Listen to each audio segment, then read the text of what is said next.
Hi friends, welcome to my YouTube channel ESM Thambis. நம்ம இந்த வருஷத்துக்கான இன்கம் டாக்ஸ் எப்போ பண்ணணும் அப்படிங்கிற கேள்வி தான் நிறைய எக்ஸர்வீஸ்மேனுக்கு டெய்லி வாட்ஸ்அப்ல வந்துகிட்டே இருக்கு. சார் எனக்கு இன்கம் டாக்ஸ் பண்ணி கொடுத்துருங்க, எனக்கு பண்ணிடுங்க அப்படின்னு சொல்லி பேன் கார்டு ஆதார் கார்டு நினச்சிக்கிட்டே இருக்காங்க. இப்போ இந்த ஃபைனான்ஷியல் இயர், அதாவது 2025-26 முடிஞ்ச ஃபைனான்ஷியல் இயருக்கு இப்போ நம்ம இன்கம் டாக்ஸ் ஃபைல் பண்ணணும். இப்போ இந்த இன்கம் டாக்ஸோட ரூல்ஸ் எல்லாம் மாறிடுச்சு. இது எப்போ ஃபைல் பண்ணால் கரெக்டாக இருக்கும், இதை பற்றின சின்ன கிளாரிஃபிகேஷன் வீடியோ தான். வாங்க வீடியோக்குள்ள போகலாம். வீடியோ பிடிச்சிருந்தா லைக் பண்ணுங்க, ஷேர் பண்ணுங்க. முடிஞ்ச அளவுக்கு இந்த தகவலை அனைத்து முன்னாள் ராணுவ வீரர்கள் பிளஸ் பணியில் இருக்க ராணுவ வீரருக்கும் பகிருங்க. ஏன்னா ரொம்ப இம்பார்ட்டன்டான வீடியோ. ஃப்ரெண்ட்ஸ், இன்கம் டேக்ஸ் உங்கள் எல்லாருக்குமே தெரியும், வருமான வரி தாக்கல் பண்ணுறது. இப்போ இதுலேயே நிறைய பேருக்கு நிறைய கன்ஃபியூஷன்ஸ் இருக்குது. நான் ஃபஸ்ட்டு சர்வீஸ் பர்சன் சொல்லிடுறேன். இப்போ சர்வீஸ் பர்சன் கேட்குறாங்க, சார் நாங்கள் வந்து ஆர்மியில் சர்வீஸ் பண்ணுறோம், எங்களுக்கு வந்து டிடிஎஸ் பிடிச்சிருக்காங்க, அதுக்கப்புறம் அந்த டிடிஎஸை நாங்கள் ரீஃபண்ட் பண்ணுறதுக்காக இன்கம் டேக்ஸ் ஃபைல் பண்ணணுமா அப்படின்னு ஒரு கேள்வி வருது. நீங்கள் டிடிஎஸ் பிடிச்சிருக்காங்க, அது வந்து ஆஸ் பர் உங்களோட சம்பளம் எவ்வளவோ இவ்வளோக்கு டேக்ஸ் வரும் அப்படின்னு சொல்லி எக்ஸ்பெக்டேஷன் பண்ணி உங்களோட பே அண்ட் ஆடிட் ஆஃபீஸ் பிஏஓன்னு சொல்லுவாங்க, அவங்க உங்களோட சம்பளத்துல இருந்து மாதம் மாதம் இல்லை 3 மாதத்துக்கு ஒரு தடவை ஒரு அமௌண்ட்டை பிடிச்சி உங்கள் பேன் நம்பர் மேலே இன்கம் டேக்ஸ் டிபார்ட்மெண்ட்டில் கட்டிடுவாங்க. அதுக்கு பேர் டிடிஎஸ். அது உங்கள் ஃபார்ம் 16ல் உங்களுக்கு ஜென்ரேட் ஆகி வந்துடும், இவ்வளோ டிடிஎஸ் பிடிச்சிருக்காங்க, இவ்வளோ கட்டியிருக்காங்க அப்படின்னு சொல்லி. இதுக்கப்புறம் நீங்கள் இன்கம் டேக்ஸ் ஃபைல் பண்ணி அந்த அமௌண்ட் உங்களுக்கு எலிஜிபிளாக இருந்துச்சு அப்படின்னா அதில் ரீஃபண்ட் கொடுக்கக்கூடிய அமௌண்ட் ரீஃபண்ட் கிடைக்கும், இல்லை ஃபுல்லாக ரீஃபண்ட் கிடைக்கும், இல்லை ஒரு பார்ஷியல் அமௌண்ட் ரீஃபண்ட் கிடைக்கும், மிச்சமாக டேக்ஸாக கட் ஆயிரும். இப்போ இதுக்கு நிறைய பேர் அவங்களோட மிலிட்ரி ஏரியா பக்கத்தில் இருக்கிற ஆட்களை பிடிச்சிக்கிறாங்க. பிளஸ் அந்த டயத்தில் நிறைய குரூப்ஸ் உள்ள வந்து நாங்கள் பண்ணித்தரோம், நீங்கள் பண்ணித்தரோம், நாங்கள் ஃபுல் ரீஃபண்ட் வாங்கி தந்துடுவோம், எந்த பிரச்சனையும் இல்லை அப்படின்னு சொல்லி போலியான நடவடிக்கைகள், போலியான வாக்குறுதிகள் உங்கள்கிட்ட கொடுத்து உங்கள்கிட்ட இருந்து வாங்கிடுறாங்க. ப்ளஸ் இதுக்கு ஜால்ரா அடிக்கிறதுக்காக உங்கள் கூட இருக்கிற நண்பர்கள் நிறைய பேர் செஞ்சிடுறாங்க. அவங்களுக்கு இதை பற்றி விவரங்கள் தெரியாது.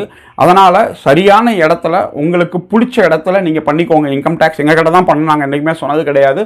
நீங்கள் உங்கள் மனசுக்கு யார் கரெக்டாக இருப்பாங்க, லாங் டைமாக உங்களுக்கு யார் சர்வீஸ் கொடுப்பாங்க, ஏன்னா இந்த மாதிரி உங்களோட மிலிட்ரி பேசஸ் ஏரியா பக்கத்தில் இருக்கிற அந்த ஒரு ஆடிட்டிங் குரூப் அப்படின்னு சொல்லி வர குரூப்பு ஃபோன் நம்பர் 2 வருஷம் கழித்து மாற்றிடுவாங்க. நீங்கள் அவங்கள தொடர்பு கொள்ள முடியாது. நீங்கள் வேறு இடத்துக்கு போஸ்டிங் போயிருவீங்க, இல்லை ட்ரான்ஸ்ஃபர் ஆகி போயிருவீங்க. அப்போ நீங்கள் அவங்கள தேடி போய் எங்கே இருக்குது, அவங்க வீடு எங்கே இருக்குது உங்களுக்கு தெரியாது. ஏன்னா ஒன்லி ஃபோன் கான்டாக்டில் தான், வாட்ஸ்அப்பில் தான் நீங்கள் வருவீங்களே தவிர மற்றபடி அவங்க வீடு எங்கே இருக்குது, யார் எங்கே இருக்கா அதை பற்றி உங்களுக்கு தெரியாது. உங்ககிட்ட இருந்து ஃபுல் ரீஃபண்ட் வாங்கி தரேன், எனக்கு 5% கொடுங்க, 3% கொடுங்க, 2% கொடுங்க, 1000 ரூபாய் கொடுங்க, 5000 ரூபாய் கொடுங்க அப்படின்னு சொல்லி உங்கள்கிட்ட காசு அட்டையை போட்டு உங்களுக்கு தவறான செக்ஷன்ஸில் இன்கம் டேக்ஸ் ஃபைல் பண்ணி கொடுத்துருவாங்க. இப்போ இன்கம் டேக்ஸ் ஃபைல் பண்ணி கொடுத்ததுக்கப்புறம் உங்களுக்கு ரீஃபண்டும் கிடைச்சிரும். ஒரு 15-20 நாளையில். நீங்கள் நினைப்பீங்க சரியாக இருக்க போய் தானே இன்கம் டேக்ஸ் வந்து நம்மளுக்கு ரீஃபண்ட் கொடுத்துருக்காங்க, தப்பாக இருந்தால் அவங்க ஏன் கொடுக்கணும் அப்படிங்கிற ஒரு மனசில் உங்களுக்குள்ளேயே உங்களுக்கு கேள்வி ஏற்படுத்திக்கிட்டு நீங்கள் வந்து அமைதியாக விட்டுருவீங்க. அதில் அவங்க என்ன பண்ணி கொடுத்தாங்க, என்ன செக்ஷன்ஸில் அவங்க வந்து ரிடக்ஷன்ஸ் எக்ஸம்ஷன்ஸ் கொடுத்துருக்காங்க, அதை யாருமே செக் பண்ண மாட்டாங்க. அந்த நாலேஜ் ஆர்மி பர்சனுக்கு ரொம்ப ரொம்ப கம்மி. இப்போ இதனால் என்ன நடக்கும்னா, இன்னைக்கு நீங்கள் பண்ண அமௌண்ட், அதாவது இந்த வருஷத்துக்கு நீங்கள் பண்ண ரீஃபண்ட் வந்து அதோட கான்சிக்யூஷன்ஸ் எப்போ உங்களுக்கு தெரியும்னா 2 வருஷம் கழிச்சு, அதாவது 24 மாதம் கழிச்சு நீங்கள் பண்ணதுக்கான அவங்க வந்து ஜஸ்டிஃபிகேஷன் அவங்கள்ட்ட கேட்பாங்க. உங்களோட அந்த இன்கம் டேக்ஸ் ரிட்டர்னை வந்து ஸ்கூல் டர்மில் போடும்போது ஜஸ்டிஃபிகேஷன் கேட்பாங்க. இந்த செக்ஷன்ஸில் உங்களுக்கு வந்து டிடக்ஷனே ஆகலை, நீங்கள் இதில் தவறாக கிளைம் பண்ணியிருக்கீங்க, இதுக்கான டாக்குமெண்டேஷன் ப்ரூஃப் எங்களுக்கு கொடுங்க அப்படின்னு சொல்லி உங்களுக்கு இன்கம் டேக்ஸில் இருந்து கண்டிப்பாக நோட்டீஸ் வரும்.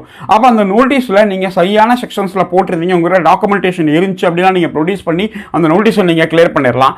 இல்லை அப்படின்னா உங்களுக்கு பெனால்ட்டி, ஃபைன் எல்லாமே சேர்ந்து வரும். நீங்க எவ்வளவு அமௌண்ட் ரீஃபண்ட் வாங்கியிருக்கீங்களோ அந்த அமௌண்ட்டையும் கட்டணும், பிளஸ் எக்ஸஸா உங்களுக்கு 100%க்கு மேல பெனால்ட்டி வரதுக்கு வாய்ப்பு இருக்கு. இதை மட்டும் நீங்க ஞாபகம் வச்சுக்கோங்க. மற்றபடி என்ன பண்ணணும், ஏது பண்ணணும் உங்களோட தனிப்பட்ட முடிவு. நம்ம எதையும் சொல்றதுக்கு இல்லை. ஆல்ரெடி இதை பற்றி நம்ம நிறைய வீடியோஸ் போட்டோம். லாஸ்ட் இயர் நம்ம கிட்ட வந்த சர்வீஸ் பர்சன், சார் 2021 நாங்கள் பண்ணோம் சார், அன்னைக்கு நாங்கள் ராஜஸ்தானில் இருந்தோம், அன்னைக்கு பண்ணோம், இன்னைக்கு பார்த்தா நோட்டீஸ் வந்திருக்கு அப்படின்னு சொல்லி நிறைய பேர் வந்தாங்க. நம்ம ஆடிட்டிங் டீம் மூலமாக நம்ம அவங்களுக்கு கிளியர் பண்ணி கொடுத்துக்கிட்டு இருக்கோம். இப்போ வரைக்கும் 4 கேஸ் இன்னும் முடியாமல் போய்கிட்டே இருக்கு. அதனால தயவு செஞ்சு சொல்கிறேன், இந்த வீடியோ பார்க்குறவங்க யார்கிட்ட நீங்கள் பண்ணாலும் அவங்க சரியானவங்களா, சரியான சப்போர்ட் உங்களுக்கு கொடுப்பாங்களா, ப்ளஸ் உங்களுக்கு இன்கம் டேக்ஸ் பண்ணாங்கன்னா என்ன செக்ஷனில் டிடக்ஷன்ஸ் கொடுத்துருக்காங்க, என்ன மாதிரி மாதிரி செஞ்சிருக்காங்க. ஏன்னா ரொம்ப பேர் நினைக்கிறாங்கன்னா அலவன்சஸ் நம்மளுக்கு கிடைக்குது, ஆல்டிடியூட் அலவன்ஸ் கிடைக்குது, காஷ்மீர் அலவன்ஸ், சிஏ அலவன்ஸ் கிடைக்குது, சிஏ அலவன்ஸ் கிடைக்குது, இந்த மாதிரிலாம் கிடைக்குது அப்படின்னா எவ்வளோ அலவன்ஸ் கிடைக்குது எல்லாமே வருமான வரியிலிருந்து தள்ளுபடி அப்படின்னு சொல்லி ஒரு தவறான கண்ணோட்டத்தில் இருக்காங்க. அப்படி கிடையாது. ஒவ்வொரு அலவன்சஸ்க்கும் ஒவ்வொரு செக்ஷன்ஸுக்கும் அதுக்கான அமௌண்ட்ஸ் இருக்கு. இதை பற்றி நம்ம வீடியோஸ் போட்டிருக்கோம், பார்க்காதவங்க போய் பாருங்க. ப்ளஸ் இப்போ பார்த்தீங்கன்னா எக்ஸர்வீஸ்மே நிறைய பேர் நம்மளுக்கு கேட்குறாங்க, சார் நாங்கள் வந்து இன்கம் டேக்ஸ் ஃபைல் பண்ணணுமா பண்ணக்கூடாதா? கண்டிப்பாக ஒவ்வொரு எக்ஸர்வீஸ் மேனும் தங்களோட வருமான வரி கணக்கை மட்டும் நீங்கள் தாக்கல் பண்ணணும். அமௌண்ட் நீங்கள் கட்ட தேவையில்லை. ஏன்னா எக்ஸர்வீஸ் மேனுக்கு அதிகபட்சம் 40,000 ரூபாய்க்குள்ள தான் பென்ஷன் வரும். அப்படிங்கிற போது 12 லட்சம் ரூபாய் வரைக்கும் ₹1 உங்களுக்கு டேக்ஸ் கிடையாது. ஆனால் நீங்கள் உங்களோட வருமான வரி கணக்கை இன்கம் டேக்ஸ் அதிகாரிகிட்ட சமர்ப்பித்து நீங்கள் அதுக்கான அக்னாலஜ்மெண்ட்டை வாங்கி வச்சுக்கோங்க. அப்படி பண்ணீங்கன்னா உங்களுக்கு தெரியாமல் ஏதாவது ஒரு டிடிஎஸ் உங்களால் பிடிச்சிருந்தாலோ, இல்லை உங்களுக்கு ஃபர்தராக லோன் வாங்கவோ, இல்லை நீங்கள் ஒரு பிஸ்னஸ் ஸ்டார்ட் பண்ண போனீங்களாலோ பேங்க் ஸ்டேட்மெண்ட் கேட்பாங்க, ஐடிஆர் கேட்பாங்க. ப்ளஸ் உங்களுக்கு தெரியாமல் ஏதாவது ஒரு ஆக்சிடென்ட் இந்த மாதிரி ஏதாவது நடந்துச்சுன்னா கோர்ட்டில் உங்களுக்கு உங்களோட எவ்வளவு நீங்கள் இன்கம் டேக்ஸ் ஃபைல் பண்ணியிருக்கீங்க, ஐடிஆர் கொடுங்க அப்படின்னு சொல்லி கேட்பாங்க. இப்போ இந்த மாதிரி பல்வேறுபட்ட காலநிலைகள்லாம் உங்களோட ஐடிஆர் எல்லா பக்கமும் உங்களுக்கு யூஸ் ஆகும். அதனால் தயவு செஞ்சு எல்லா முன்னாள் இராணுவ வீரர்களும் தங்களோட வருமானம் எவ்வளவு அப்படிங்கிறத நீங்கள் சரியான முறைப்படி அரசாங்கத்துக்கிட்ட சமர்ப்பித்து அக்னாலஜ்மெண்ட் வாங்கி வச்சுக்கோங்க. இப்போ இன்கம் டேக்ஸ் பண்ணுறதுக்கு டைமிங் அப்படின்னு சொல்லி நீங்கள் பார்த்தீங்கன்னா மே லாஸ்ட் ஜூன் ஃபர்ஸ்ட் வீக் தான் அதுக்கு சரியான டைம். எல்லாருமே கேட்குறாங்க, சார் இன்னைக்கு பண்ணி கொடுங்க, நாளைக்கு கொடுங்க அப்படின்னு. இப்போ வந்து மே ஃபர்ஸ்ட் வீக் தான் நடக்குது. உங்களோட ஃபைனான்ஷியல் எண்டிங் பார்த்தீங்கன்னா 31 மார்ச். அப்போ 31 மார்ச் வரைக்கும் உங்களுக்கு எவ்வளவு ஃபைனான்ஷியல் டோட்டலாக உங்களுக்கு நடந்திருக்கு அப்படிங்கிற கணக்கு வழக்க உங்கள் பேங்க் என்ன பண்ணணும்னா டிடிஎஸ் பிடிச்சிருந்தாலோ இல்லை மற்ற விவரங்களையும் வச்சு இன்கம் டேக்ஸ் டிபார்ட்மெண்ட்டுக்கு சப்மிட் பண்ணுவாங்க. அப்போ அந்த சப்மிட் பண்ணுறதுக்கான ப்ராசஸிங் டைம் பார்த்தீங்கன்னா அவங்க 2 months கொடுத்துருக்காங்க. அப்போ மார்ச்லேருந்து 2 months பார்த்தீங்கன்னா மே தான். அப்போ மே 15ஆம் தேதிக்கு மேலே தான் உங்களோட டிடிஎஸ் எவ்வளவோ அது அப்டேட் ஆகும். ஃபார்ம் 26AS இடத்துல ஃபார்ம் 16 அப்போ தான் உங்களுக்கு ஜென்ரேட் ஆகும். அப்படிங்கிற போது அந்த சரியான கணக்கு வழக்கு அப்போ தான் வந்து சேரும். அதனால தான் நம்ம சொல்கிறது, எப்போ இன்கம் டேக்ஸ் ஃபைல் பண்ணாலும் ஆரம்பத்திலே ஃபைல் பண்ணிடாதீங்க. அப்படி பண்ணிங்கன்னா அது தவறு நடக்க வாய்ப்பு இருக்கும். அது வந்து டிஃபெக்டிவ் ரிட்டர்னாக மாறிடும். அதனால் மே லாஸ்ட் ஜூன் ஃபர்ஸ்ட் வீக்கில் பண்ணுங்கள். இப்போ டைமிங்னு பார்த்தீங்கன்னா last date 31 July income tax file பண்ணுறதுக்கு. அதுக்கப்புறம் நீங்கள் ஃபைல் பண்ணலாம், ஆனால் உங்களுக்கான லேட் ஃபீ கண்டிப்பாக வரும். அதனால் நீங்கள் 31 ஜூலைக்கு முன்னாடி எப்போனாலும் ஃபைல் பண்ணிக்கோங்க. ஆனால் மேக்ஸிமம் ஜூன் ஃபர்ஸ்ட் வீக்லேயே நீங்கள் ஃபைல் பண்ணி முடிச்சு வச்சுருங்க. ஒவ்வொரு முன்னாள் இராணுவ வீரர்களும் இப்போ நிறைய பேர் வந்து டிஎஸ்சியில் சர்வீஸ் பண்ணுறாங்க, போலீஸில் சர்வீஸ் பண்ணுறாங்க, தமிழக அரசில் வாங்குறாங்க, அவங்களுக்கு பென்ஷனும் இருக்குது, அங்கே வாங்குகிற சம்பளமும் இருக்குது. அப்படிங்கிற போது அது ரெண்டையும் சேர்த்து இதுக்கு போக உங்களோட மற்ற வருமானங்களையும் டோட்டலாக கால்குலேஷன் பண்ணணும். இப்போ நிறைய பேர் வந்து எஃப்டி போட்டிருப்பாங்க, ஷேர் மார்க்கெட்டில் இன்வெஸ்ட் பண்ணியிருப்பாங்க, மியூச்சுவல் ஃபண்ட்ஸில் வந்திருப்பாங்க. இந்த மாதிரி பல்வேறுபட்ட வருமானங்கள் இப்போ ரொம்ப பேர் வந்து கிரிப்டோலையும் இன்வெஸ்ட் பண்ணியிருக்காங்க. இப்போ இது எல்லாத்தையும் கால்குலேஷன் பண்ணி ஓவராலாக உங்களுக்கு எவ்வளவு இன்கம் டேக்ஸ் வருது அப்படிங்கிறத பற்றி கலெக்ட் பண்ணி அதுக்கு தான் உங்களுக்கு வந்து இன்கம் டேக்ஸ் ஃபைல் பண்ணுவாங்க.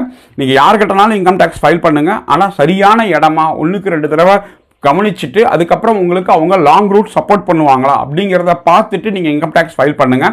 இன்கம் டேக்ஸ் எப்படி ஃபைல் பண்ணுறது அப்படிங்கிறது நம்ம வீடியோஸ் போட்டிருக்கோம். ஆர்மியில் சர்வீஸ் பண்ணுறவங்களுக்கு என்னென்ன அலௌன்ஸ் எக்ஸம்ஷன்ஸ் அப்படிங்கிறதையும் நம்ம கிளியர் கட்டாக வீடியோஸ் போட்டிருக்கோம். பார்க்காதவங்க நம்ம சேனலில் பிளேலிஸ்ட்டில் இன்கம் டேக்ஸ் அப்படிங்கிறதுல எல்லா வீடியோஸும் இருக்குது. நம்மளோட வாட்ஸ்அப் குரூப் இருக்குது, ஜாயின் பண்ணு விருப்பப்பட்டீங்கன்னா லிங்கை கிளிக் பண்ணி வாட்ஸ்அப் குரூப்பில் ஜாயின் பண்ணிக்கோங்க.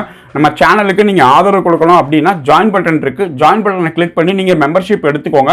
அப்படி எடுத்துக்கிட்டிங்கன்னா நம்ம போடக்கூடிய ஒவ்வொரு வீடியோஸும் உங்களுக்கு இமீடியட்டாக வந்து சேரும். தேங்க்யூ வெரி மச் வாட்சிங் திஸ் வீடியோ. ஜெய் ஹிந்த்.